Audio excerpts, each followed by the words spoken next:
So second period, that is from 1961 to 1979. What were the challenges at the time? Well, in the first period, I told you, poverty, abject and absolute poverty was a challenge. And I told you, we in fact could respond through receiving a lot of aid, right? And then aid, in fact, was, drying up. We had to graduate, right? But economy, in terms of economy, during the first period, then of course the size of the economy, it grew much bigger. So what was the challenge? Well, try to keep the economy going when the outside aid was drying up, right?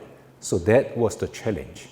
So to put it rather simply, it was a challenge of shortage of money, shortage of materials, shortage of technology, shortage of everything. So how did we cope with the challenge in the second period? We tried to meet the challenge through industrialization, but not just industrialization, export-oriented industrialization. Why?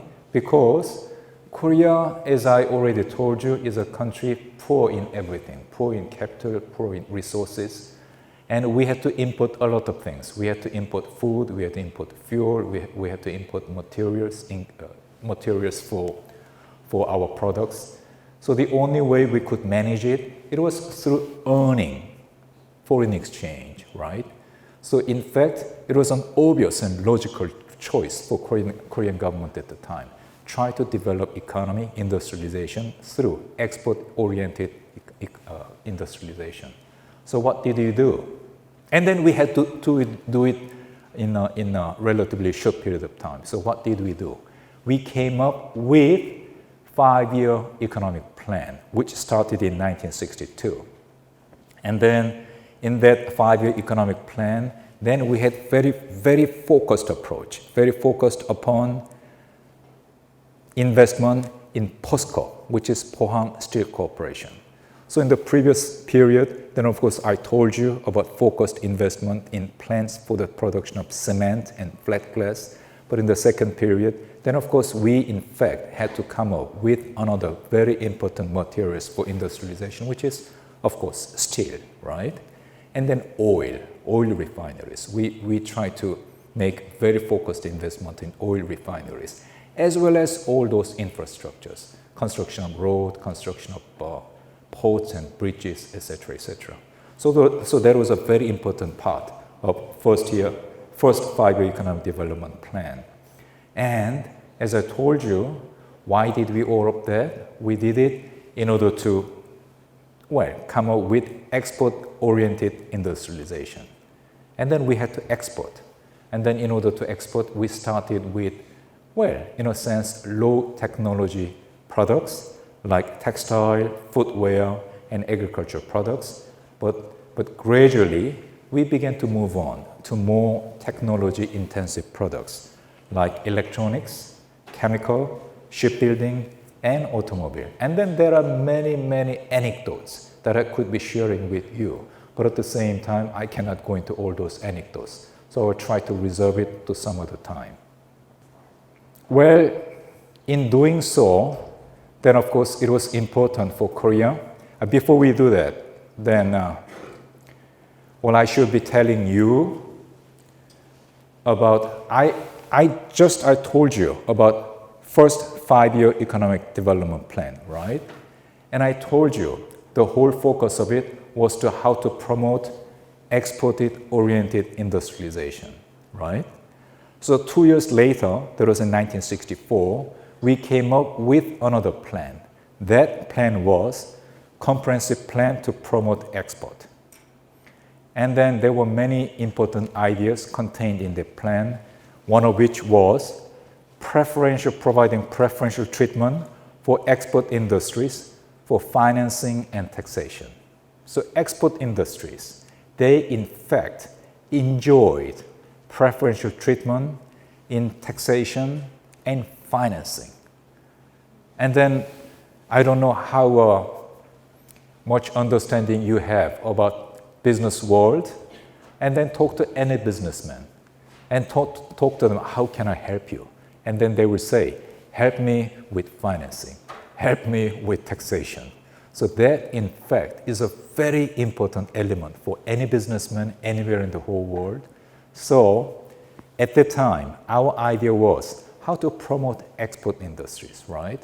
So we provided preferential treatment for businesses engaged in export in the areas of financing and taxation. And then it was not just economic ministries which were working on the promotion of export industry. In fact, it was the whole government ministries being very heavily focused upon how to promote export, including foreign ministry. So in the foreign ministry, at that time, there was a monthly trade promotion meeting. That was an interdepartmental meeting. Somehow, that meeting used to be organized by the foreign ministry. So you could imagine that, well, in the first period, I confess to you, diplomats, foreign ministry, we didn't have much role to play. But beginning from the second period, then of course, foreign ministry became heavily engaged in promoting export-oriented diplomacy, export-oriented industrialization.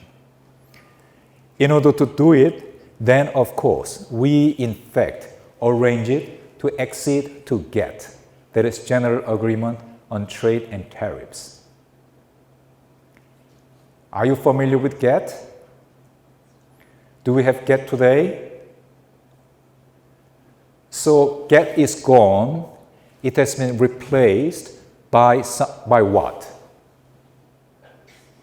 GATT has been replaced by what?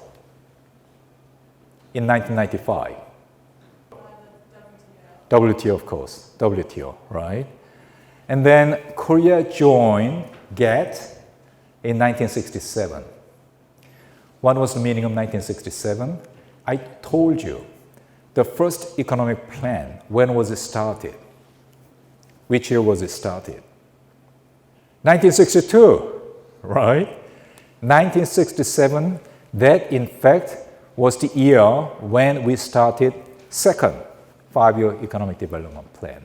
So it was in that year that we acceded to GATT in 1967. And then why was it important for Korea to join the GATT at the time? It is because, well, there is something called MFN tariff. Can anybody explain what MFN means? MFN? Most favored nation, exactly. Most favored nation. Most favored nation tariff, right? Let us just think about the tariff system in the United States. In the United States, their MFN tariff is very low, right? But there is another tariff system for the United States. Why do I talk about United States? Because United States, for the time being, is a country with the lowest level of tariff rates and then the lowest level of non-tariff barriers.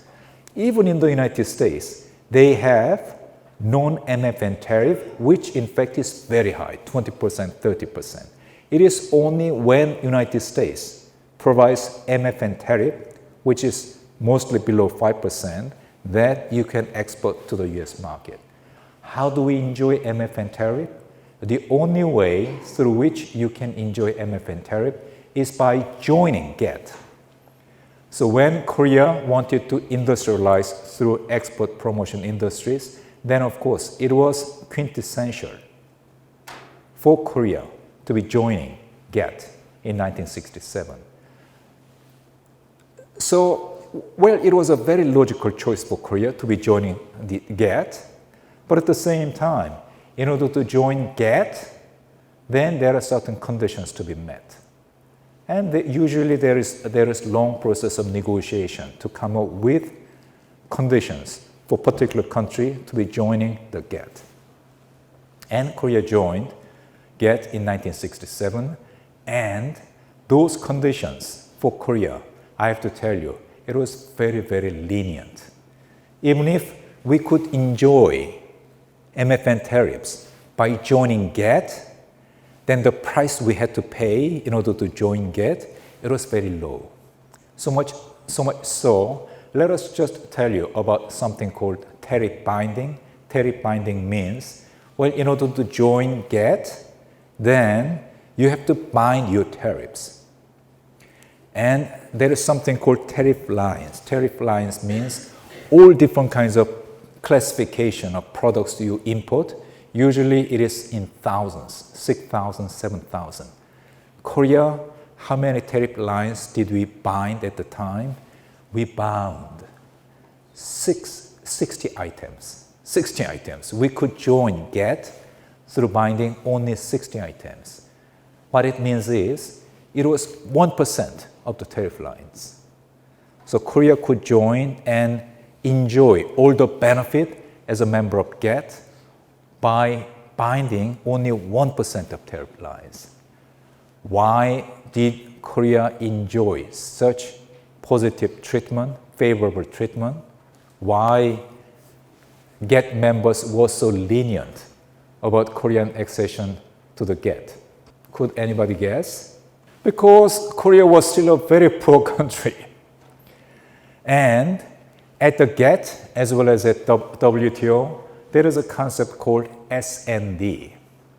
SND stands for Special and Differential Treatment. Special and Differential Treatment. And Korea, back in 1967, even if we had been trying very hard to develop our economy for the past 5 years, that is to say from 1962 to 1966, that was the period of the first 5-year economic development plan. So we were working very hard, but just try to remember about the first paragraph I shared with you. 1967, after 5 years of hard work, still Korea was a very poor country.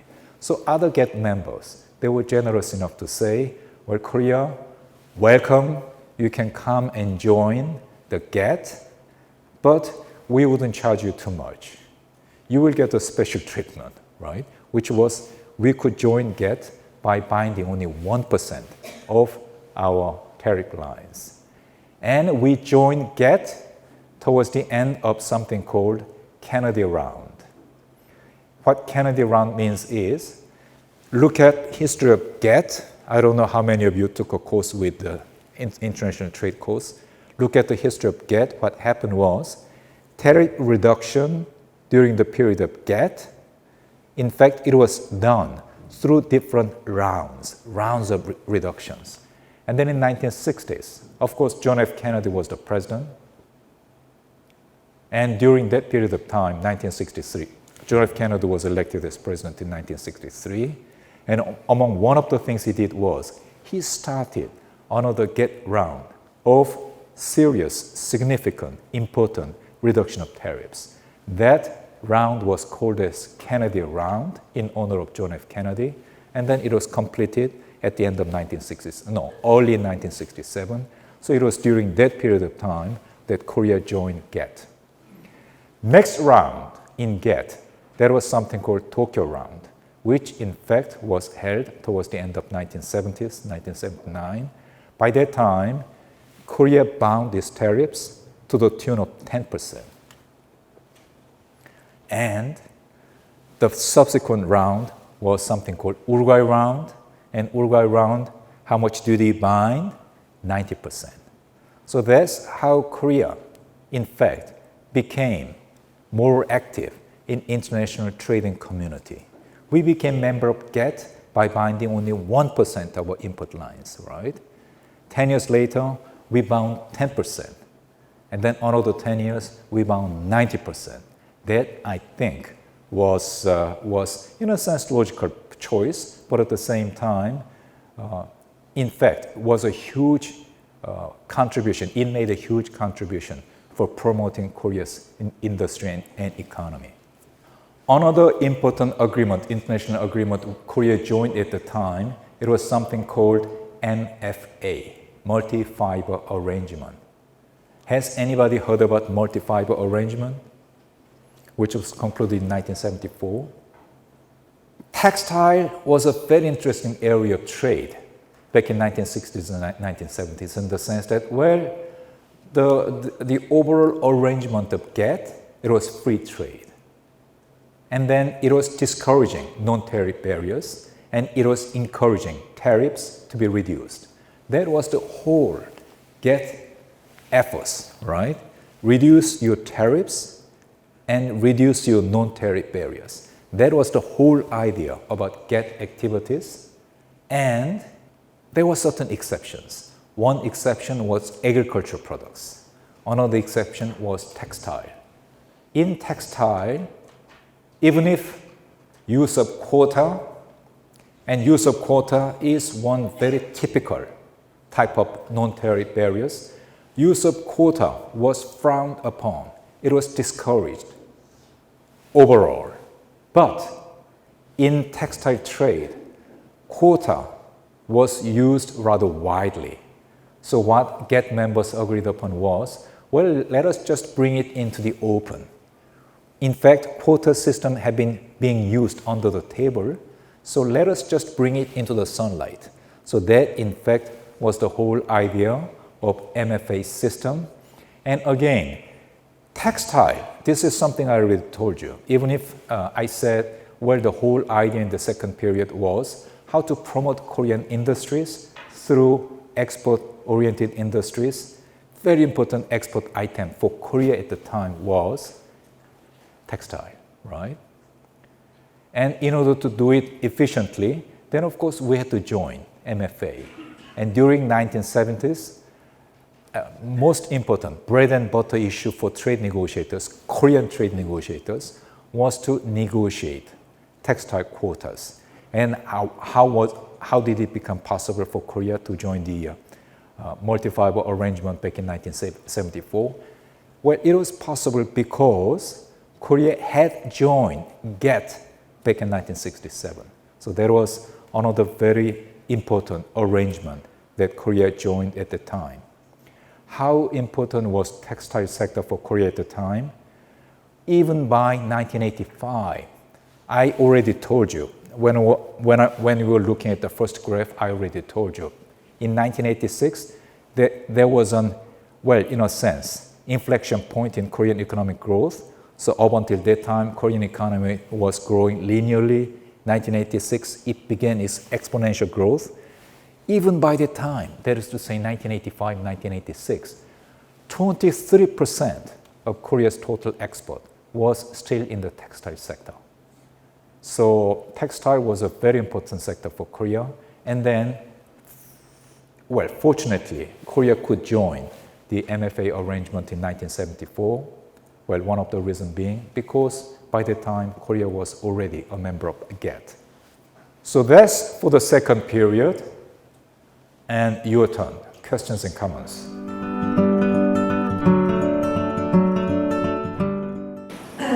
At the WTO, Korea proclaims itself still as a developing country. Does it enjoy special differential treatment still? Well, developing country status. How do you claim developing country status at GATT? And then now WTO, how do you do that? That, in fact, is self-proclamation. Well, how do you enjoy the developing country status at GATT? You just declare, I'm a developing country, right? And then that's self-proclamation. But at the same time, it is just not self-proclamation. Then, in fact, other countries will just listen to you and then say, well, does it make sense? And then Korea, in fact, has been claiming we are a developing country, and then we are entitled to special and differential treatments for many, many decades. And other GATT members began to challenge the claim, right? So much so, this is something we are going to discuss later today, but anyhow, by 1996, then Korea joined something called OECD, and then OECD stands for Organization for Economic Cooperation and Development, and then Korea joined OECD back in 1996. And at the time, then again, this is something we are going to discuss at the third period.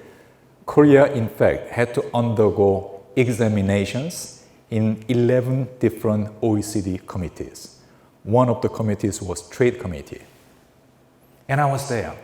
I was there at the venue of Trade Committee examination for Korea's accession to the OECD.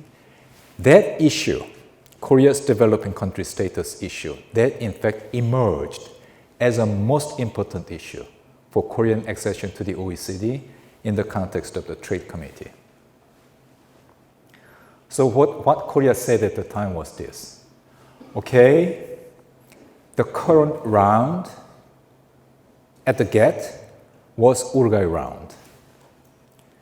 We participated in the Uruguay round as a developing country because Uruguay round had been completed by 1994, right? And then Korea exited to the OECD in 1996. So what we said was that in the most current round, which was Uruguay round, then Korea participated as a developing country. So what are we doing? We are implementing the Uruguay round agreements. So we will have to, well, in fact, maintain our status as a developing country so far as implementation of Uruguay round is concerned. But in the next round, then we will participate as quote-unquote OECD member country. We didn't say developing, we didn't say developed. We said, well, we will participate, quote-unquote, as an OECD member country, with two exceptions. One, exception in agricultural sector.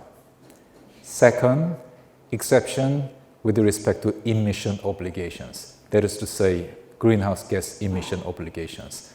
In those two areas, then we will have to continue to claim our developing country status in agricultural trade and emission of greenhouse gases. Other than that, we will participate as an OECD member country. And we began to call it as OECD formula. That's what we claim as OECD formula. And then how is this OECD formula being received by other WTO members? Well, that's self-proclamation, as I already told you. So Korea keeps on saying, well, it is OECD formula which applies to us. But at the same time, other WTO members, they in fact, from time to time, challenge that OECD formula. That's where we are, so far as Korea's developing country status is concerned. Other question? Okay, so do you think that Korea's authoritarian military rule also contributed to economic development?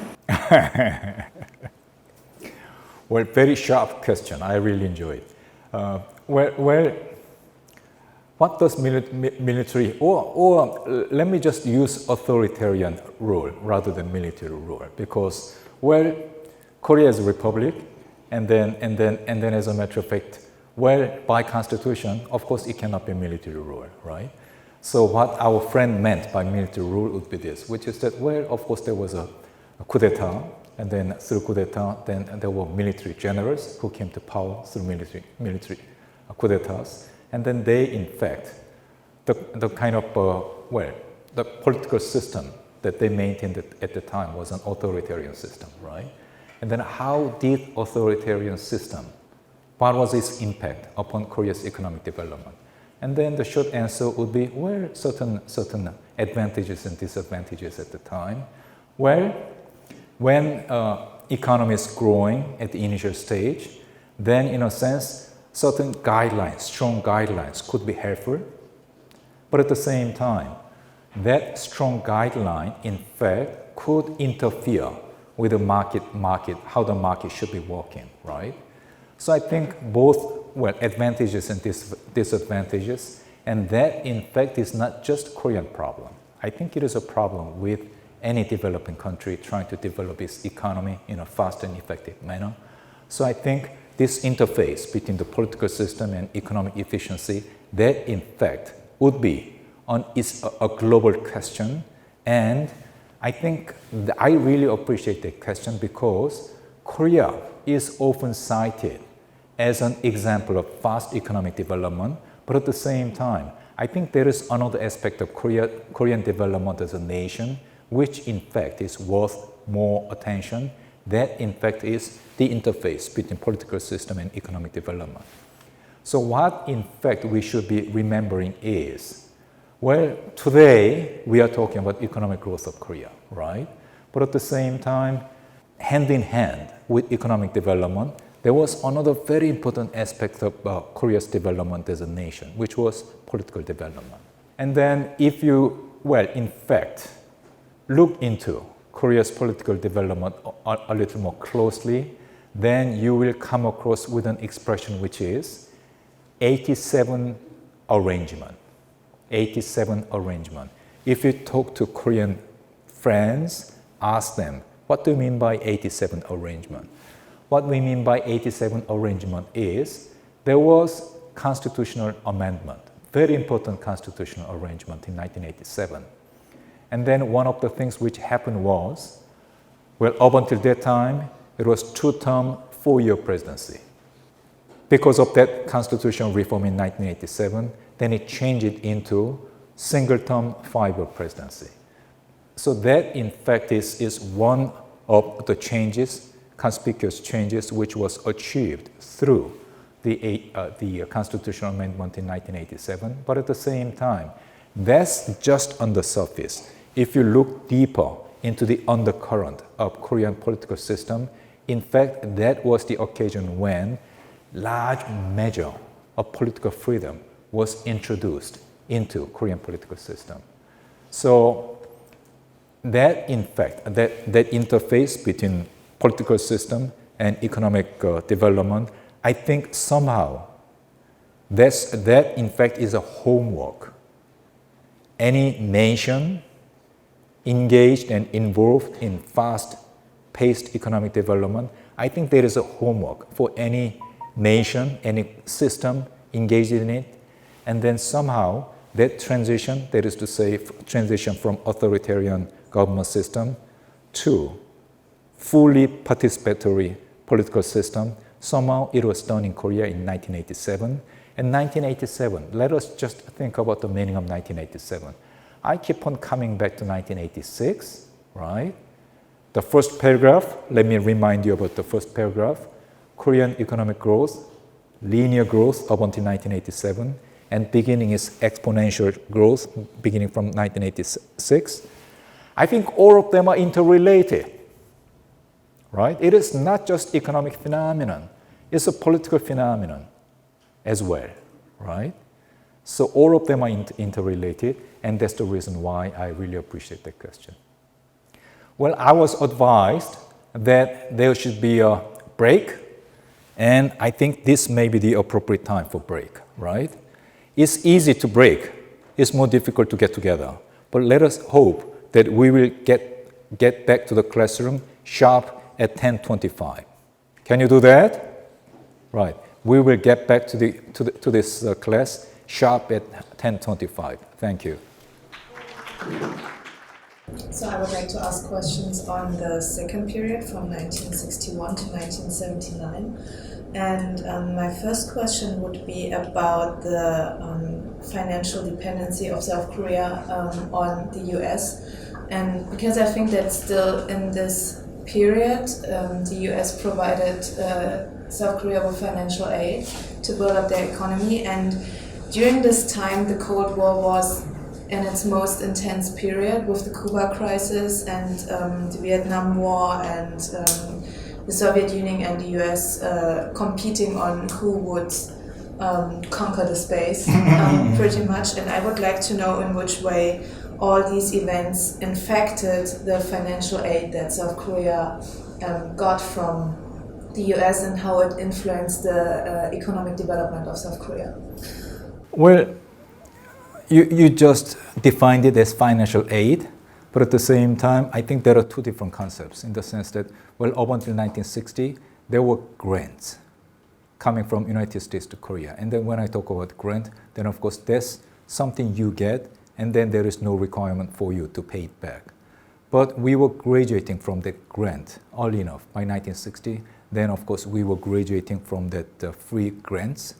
And then by 1961, then of course we had to develop our industries, export-oriented industries. And the way we did it, in fact, we were floating large amount of loan in the international capital market. And then when you say float the loan, then that is in fact borrowing money in order to make investment into Korean industries. And then, of course, when you borrow it, then you have to pay it back. So it was not free grants as such, it was commercial loan. And then when you develop your economy, I think basically there are three different channels through which you will get the capital from abroad. One, it will be making a commercial loan, as Korea did. Second, you could be doing it through something called FDI, foreign direct investment, right? Third way through which you could be getting the fund, that will be through the capital market, through the stock market or bond market. In case of Korea, somehow we had strong preference for loans rather than FDIs or say doing it through the stock market. Well, of course, things began to change. Arrangement began to change as Korean economy grew bigger. But back in 1960s and 1970s, we were getting much of our funding through floating loans. And then as I already said, then we had to pay it back. And at the time, well, somehow, when we, in fact, introduced those loans, we could, in fact, use them very effectively for developing Korean economy. And then we were in a position to pay it back without falling in arrears. That's how Korea could maintain good credibility rating in the international market. So that's how Korea developed its economy. So getting back to your question, it was by 1960, up until 1960, there were large amount of grants, free grants flowing into Korea from the United States.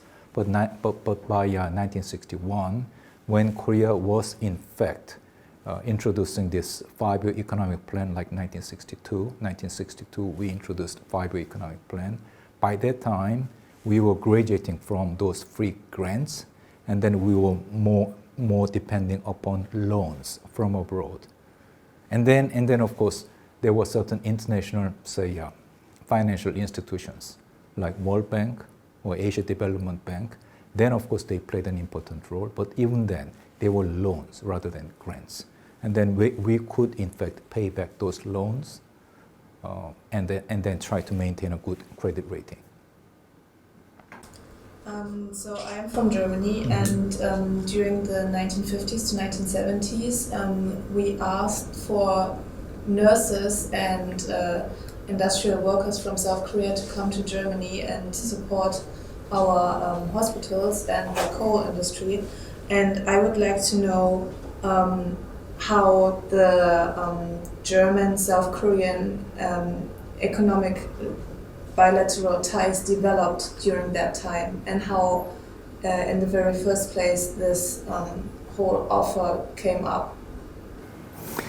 Well, it's very interesting you are raising that question, because I remember that period of time when, as you rightly pointed out, large number of Korean nurses and large number of Korean mining workers, they in fact were sent over to Germany, and then they in fact were very important source of quote-unquote, foreign exchange being sent from those nurses and those mining workers. In fact, they in fact were very important source of foreign exchange being sent back to Korea. I mean, those transmissions coming from Germany, in fact, it was a highly appreciated source of foreign exchange coming from Germany. And in fact, there was President Park Chung-hee, and then he came to visit Germany very early in 1960s. And then I think at the time, one of the reasons why he came to visit Germany at the time was because of presence of Korean nurses, because of presence of Korean mining workers. And then, so in that sense, the presence of Korean nurses and the mining workers, that in fact went in the direction of facilitating exchanges and understanding between Korea and Germany. So that in fact was an added, say, value of further strengthening relations between Korea and Germany at the time. So that is the second point. But there is even more important third point, I have to say, which is that in fact was, in my mind, the first time that Korean workers were sent abroad as expatriate workers in a large number. That was the very first time. And then that in fact had a very positive impact upon Koreans as people and Korea as a society to in fact be exposed to the outside world. It was through those expatriate workers going to Germany, and then it was through them that Koreans as people and then Korea as a society, they could expand their understanding about Europe. They could deepen their understanding about the outside world, which eventually led to Korea becoming more active member of the international community. So after all these decades, then I think I should be, in fact, thanking Germany for inviting all those workers to come and work in Germany.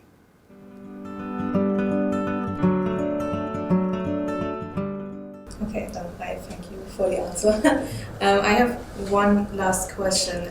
During the lecture, you talked about the multi-fiber arrangement in the 1970s, and I have a class in international trade policy here at KU University, and we talked about it.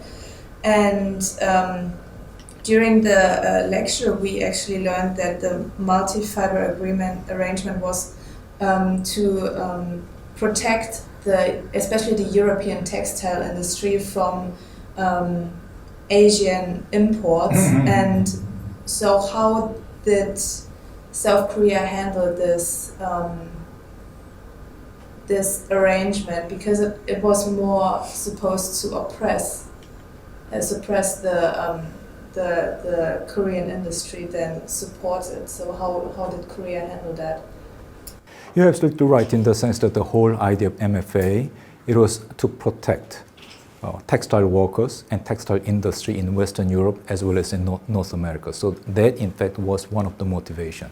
But at the same time, I think what is important is to understand that in fact there was a fine balance between protecting textile workers and industry in Western Europe and North America, but at the same time, in a sense, provide certain, say optimum level of market for exporters of textile from all the developing countries.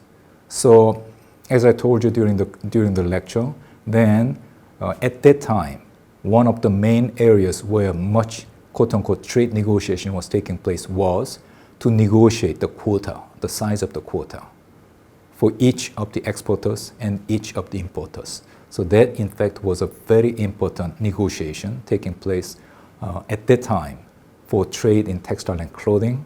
And I think all in all, it was, well, in a sense, trying to maintain a good balance between the interests of exporters and importers. All of it, in fact, were reflected in the Uruguay round negotiation. And in the Uruguay round negotiation, which lasted from 1985 to up until 1994, well, how to in fact graduate from multi-fiber agreement, that in fact was one of the important goals for the whole Uruguay round negotiation as well. And then what they agreed upon was to graduate from multi-fiber agreement with the inauguration of WTO. And then that in fact is something which happened at the time of inauguration of WTO. So instead of MFA, they came up with a new agreement for the WTO, which was called ATC. ATC stood for Agreement on Textile and Clothing. And then what it aimed to do was, well, in a sense, put a total end to the multi-fiber agreement system. When we say total end, it means multi-fiber agreement, it in fact stood on the basis of collection of all different quota arrangements, and quota system as such was to be, in a sense, abolished with coming into force of WTO and coming into force of ATC, Agreement on Textile and Clothing. And in order to oversee the whole process of implementing ATC, they came up with something called Textile Monitoring Board, TMB. So Textile Monitoring Board was a new institution which in fact was inaugurated with the inauguration of WTO back in 1995. And TMB was a very unique institution in the sense that Well, if you go to WTO, then you participate as a representative of your country. For example, I used to work for the WTO, and at the time, I used to work as a representative of Republic of Korea. But I also used to work as a member of TMB. And then at TMB, you are not there as a representative of a state. You are there on your personal status, in your personal capacity. And then there were 5 members from textile exporting countries and 5 members from textile importing countries. And then at the time, when I used to be the member of TMB, I used to be representing textile exporting countries, but in my personal capacity, not as a representative of Republic of Korea.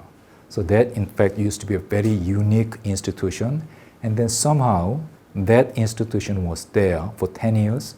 And then within those 10 years, then we could ensure that ATC, Agreement on Textile and Clothing, would in fact be effectively implemented. And that in fact is how the whole world graduated from multi-fiber arrangement.